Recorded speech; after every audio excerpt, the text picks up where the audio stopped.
డబ్బు ఎవరికి చేదు? ఆ లక్ష్మీదేవి ఎవరికి వద్దు చెప్పండి? ప్రతి ఒక్కరికి ధనం మీద వ్యామోహమే. డబ్బు వెనకే పరుగులు తీస్తారు. డబ్బు కోసమే చాలా మంది జీవిస్తున్నారు కూడా. అలాంటి డబ్బు దొరికితే తిరిగి ఇస్తారా? నోట్ల కట్ట రోడ్డుపై కనిపిస్తే ఆగుతారా? ఎక్కడో 100 మందిలో ఒకరు నీతిమంతులు ఉండొచ్చు, కానీ చాలా మంది దొరికిన డబ్బును ఇవ్వడానికి ఆశలు ఇష్టపడరు. తాజాగా ఓ మహిళకు ₹1,00,000 దొరికితే ఏం చేసిందో మీరే చూడండి. ముకుందా జ్యువెలర్స్ తెలంగాణలో మొట్టమొదటి ఫ్యాక్టరీ అవుట్లెట్ మన కొత్తపేటలో ఫిబ్రవరి 14న గొప్ప శుభారంభం.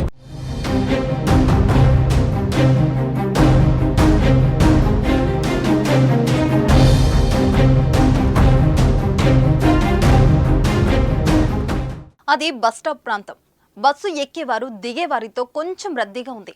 ఇంతలోనే ఓ బస్సు అక్కడకు చేరుకుంది. ప్రయాణికులు దిగడం కోసం కాస్త స్లో చేశాడు డ్రైవర్. అటువైపుగా ఎల్లో సారీ కట్టుకున్న ఓ మహిళ గబగబా నడుచుకుని వచ్చి ఒక్కసారిగా ఉంగి రోడ్డు మీద ఏదో తీసింది. తర్వాత నడకలు వేగం పెంచి అక్కడి నుంచి జారుకుంది.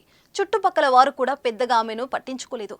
కానీ ఆ మహిళ రోడ్డుపై దొరికింది అక్షరాల ₹1,00,000 కట్ట. అవును, బస్సు నుంచి జారిపడ్డ ₹1,00,000. వెంటనే తీసుకుని వెనక్కి తిరగకుండా నడుచుకుంటూ వెళ్లిపోయింది.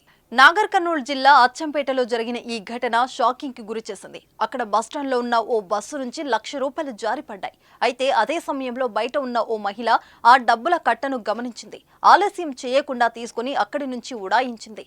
ఆ డబ్బు ఎవరిదో అడిగి వారికి ఇచ్చేయకుండా చటుకున పట్టుకుని లట్టుకున్న లగెత్తింది.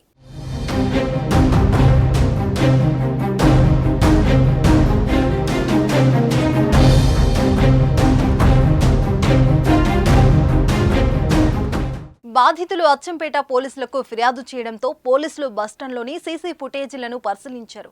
ఆ డబ్బును ఒక మహిళ తీసుకెళ్లినట్లు నిర్ధారణకు వచ్చారు. ఆ మహిళ కోసం పోలీసులు గాలిస్తున్నారు.